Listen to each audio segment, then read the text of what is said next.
Assalamualaikum warahmatullahi wabarakatuh. Nama saya Iqbal Ridwan Falevi. Saya dari manajemen semester 1 NIM saya 28923500052. Dalam kesempatan ini kita akan membahas mata kuliah etika bisnis. Mari ke slide selanjutnya teman-teman, langsung saja.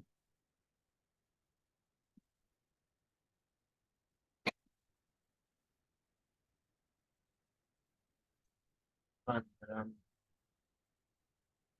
kuliah ini kita akan membahas beberapa materi tentang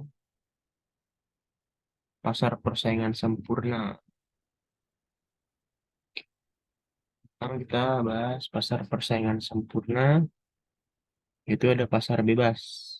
Pasar bebas adalah konsep ekonomi yang mengacu pada suatu wilayah atau negara yang menghapuskan atau meminimalkan hambatan perdagangan antar negara, antar wilayah dalam pasar bebas. Barang, jasa, dan faktor produksi dapat bergerak secara bebas tanpa adanya tarif, kuota, atau pembatasan perdagangan lainnya.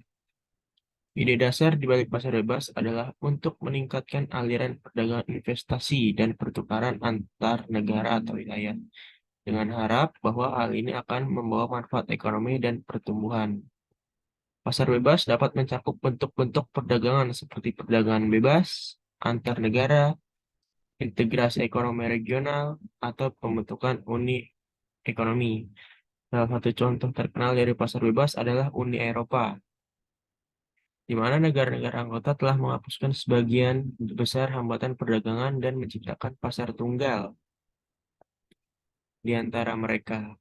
Pasar bebas dapat memberikan manfaat seperti peningkatan akses pasar, efisiensi ekonomi, dan pertumbuhan ekonomi, namun juga dapat menimbulkan tantangan seperti ketidaksetaraan ekonomi dan dampak sosial. Pemberlakuan pasar bebas biasanya melibatkan perundingan dan kesepakatan antara pihak-pihak yang terlibat. Lanjut ke selanjutnya.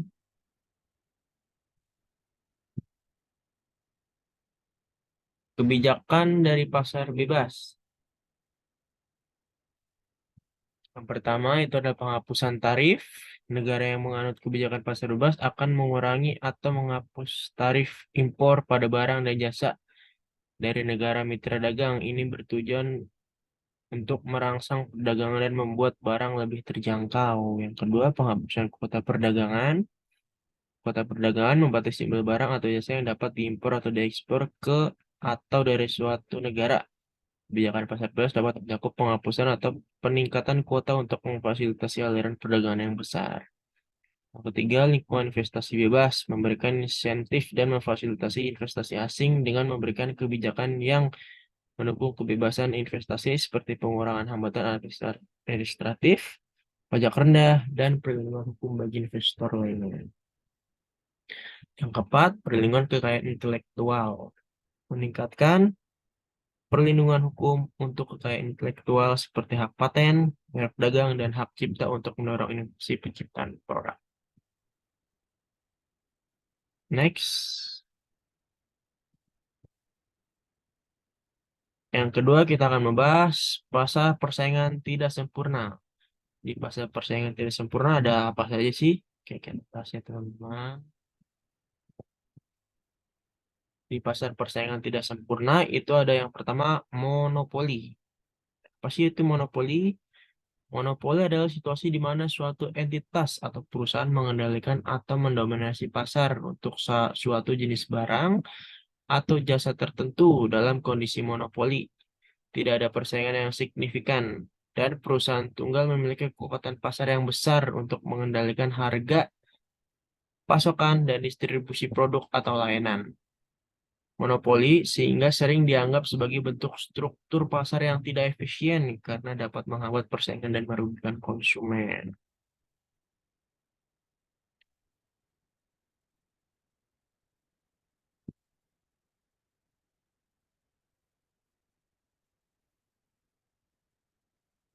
Pertama, ada suatu penyedia, hanya ada satu perusahaan entitas yang menyediakan barang jasa atau tertentu di pasar. Yang kedua, tidak ada persaingan yang signifikan dari monopoli itu, tidak ada persaingan yang memiliki pangsa pasar yang cukup besar atau dapat mengimbau ikutan pasar monopoli. Yang ketiga, kontrol penuh atas harga. Perusahaan monopoli tidak memiliki kemampuan untuk menetapkan harga produk atau layanan tanpa takut persaingan dan pesaing lainnya. 4. Kendali atas pasokan dan distribusi. Perusahaan monopoli dapat mengontrol produksi pasokan dan distribusi produk atau layanan yang tanpa gangguan pesaing. Kelima, hambatan masukan yang tinggi. Hambatan masukan yang tinggi dapat membuat sulit bagi pesaing baru untuk masuk ke pasar dan bersaing dengan perusahaan monopoli.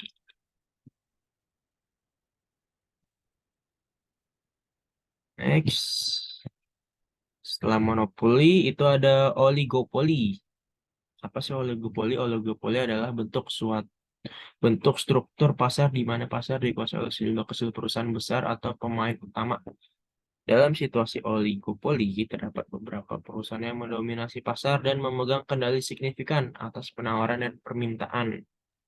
Oligopoli dapat menciptakan keadaan di mana interaksi dapat antar perusahaan. Perusahaan ini memiliki pengaruh besar terhadap harga dan strategi pasar.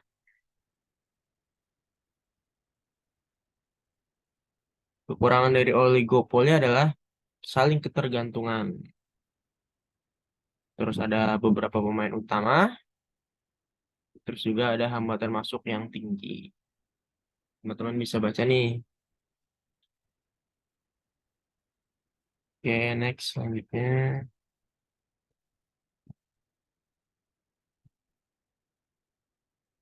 Tiga ada monopsoni. Dari pasar persaingan tidak sempurna. Monopsoni, agak susah nih kata-katanya.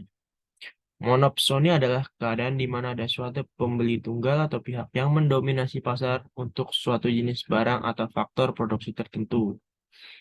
Sama seperti monopoli, mengacu pada dominasi penjual, monopoli mengacu pada dominasi pembeli dalam konteks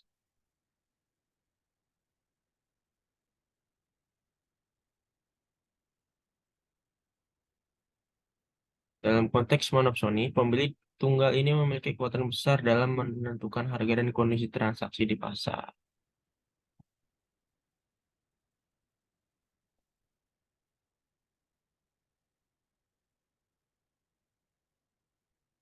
Kontrol terhadap harga dari monopsoni. Maksudnya itu, monopsoni memiliki kemampuan untuk mempengaruhi harga yang dibayar kepada penjual atau pihak penyedia barang atau layanan. Mereka dapat menetapkan harga yang rendah karena minimnya opsi bagi penjual untuk menawarkan kepada pembeli lain. Terus ada satu pembeli tunggal. Apa sih maksudnya? Itu hanya ada satu entitas atau pembeli yang mendominasi permintaan untuk suatu jenis barang atau faktor produksi di pasar. Ketergantungan penjual pada pembeli tunggal. Penjual atau pihak penyedia sangat tergantung pada pembeli tunggal karena mereka adalah satu-satunya pelanggan utama.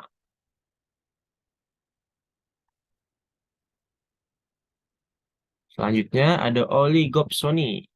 Oligopsoni adalah situasi di mana ada beberapa pembeli dominan atau pihak pembeli utama yang mendominasi pasar untuk suatu jenis barang atau faktor produksi tertentu.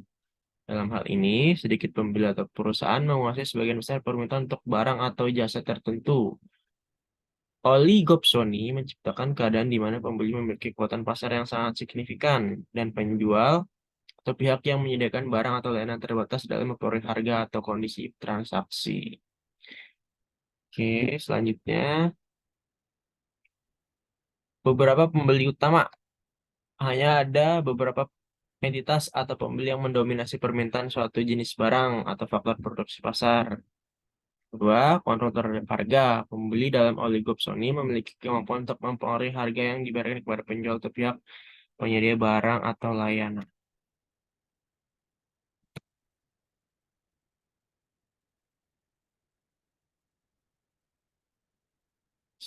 Selanjutnya, next. Kita akan beralih ke etika konsumen.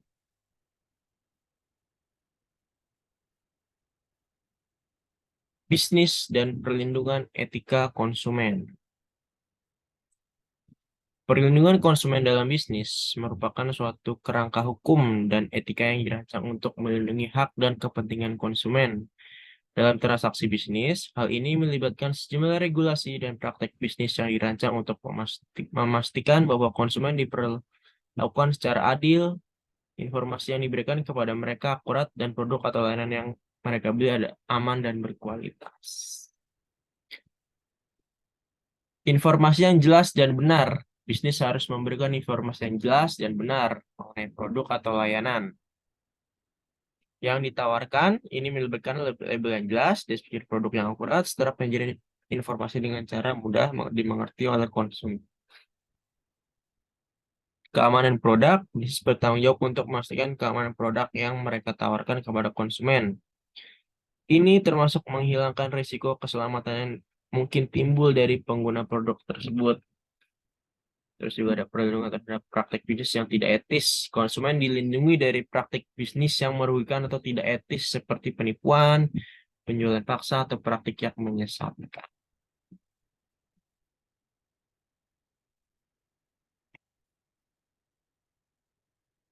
Selanjutnya ada hubungan produsen dan konsumen.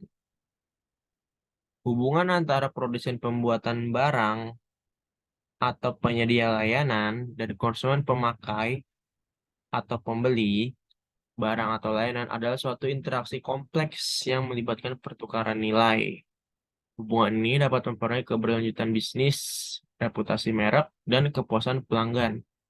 Berikut adalah beberapa penting dari hubungan produsen dan konsumen. Yang pertama ada kualitas produk dan layanan. Yang kedua komunikasi efektif. Ketiga kepatuhan terhadap standar etika dan hukum. Keempat layanan purna jual. Kelima inovasi produk. Harga yang adil, keberlanjutan, dan tanggung jawab sosial.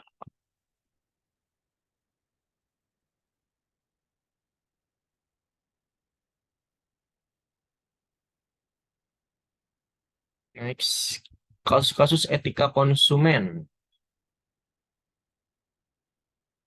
Kasus etika konsumen melibatkan situasi di mana tindakan atau keputusan konsumen dapat diukur dari perspektif etika atau moral. Itu ada penipuan konsumen, pembajakan produk digital, dan penolakan penggunaan produk berkelanjutan. Next. Selanjutnya kita akan membahas etika periklanan. Oke.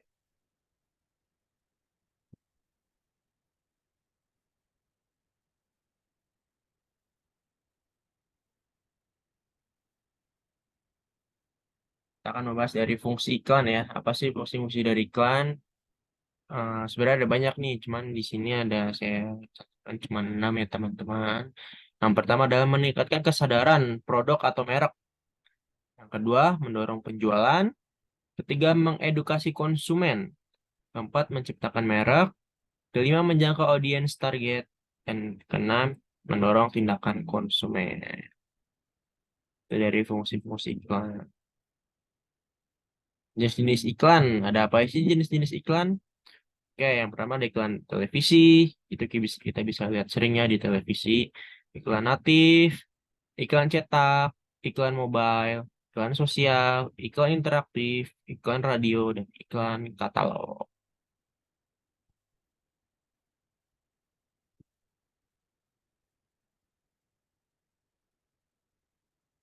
Selanjutnya kita akan bahas kasus-kasus etika periklanan. Mungkin teman-teman pernah mendengar ya ada beberapa kasus periklanan yang melanggar etika dalam menampilkan iklannya ya. Oke, saya ambil contoh pertama iklan Grabback ya dengan tagline-nya pilih aman. Ada apa sih dengan iklan tersebut? Dalam iklan tersebut terlalu ekstrim. Kenapa terlalu ekstrim? Yaitu dengan memperlihatkan seorang perempuan. Pada iklan tersebut, seorang perempuan tengah berjalan. Kemudian, sekujur tubuhnya dipenuhi dengan luka dan darah. Serta iklan dianggap sudah menyurutkan ojek pangkalan. Di dalam iklan tersebut terlalu banyak darah sehingga tidak etis ketika diiklankan. Terus juga ada beberapa kata-kata yang menyudutkan ojek pangkalan. Selanjutnya ada kasus contoh Saat Avian yang dengan tagline cepat kering. Iklan tersebut sebetulnya nggak ada masalah dengan klaim super keringnya, bagus emang. Chatnya memang cepat kering, mudah diaplikasikan, tetapi cara memperlihatkan cepat keringnya tersebut yang jadi masalah nih teman-teman.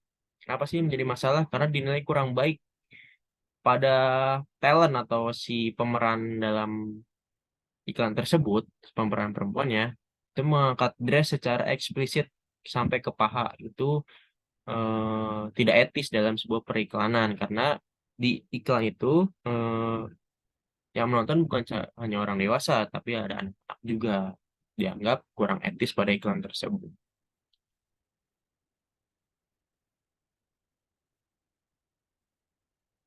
Yang terakhir ada sabun Lifebuoy. Mungkin pernah teman-teman ada sabun Lifebuoy yang membahas yang bersama dengan masyarakat Nusa Tenggara Timur.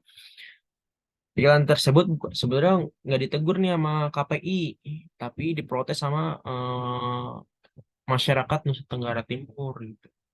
Lantaran iklan tersebut sedikit melecehkan atau menyudutkan masyarakat Nusa Tenggara Timur. Sebenarnya iklannya oke-oke aja nih sama KPI, cuman dari masyarakat NTT sedikit memprotes gitu. Lantaran dipandangkan melecehkan masyarakat NTT gitu. Apa sih melecehkannya gitu? Eh, Dalam iklan tersebut seakan-akan masyarakat NTT itu seperti jorok, tidak pernah cuci tangan gitu. Terus juga keterbelakangan oleh masyarakat NTT. Jadi masyarakat NTT merasa dilecehkan.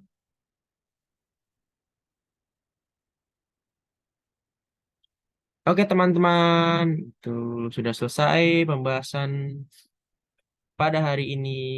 Semoga apa yang dijelaskan dapat bermanfaat. Mohon maaf apabila saya kurang begitu sempurna dalam menjelaskan materi-materi tersebut.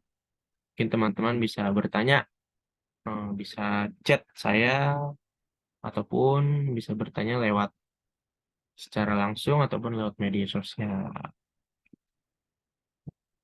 Oke teman-teman, sekian dari saya. Assalamualaikum warahmatullahi wabarakatuh. Terima kasih.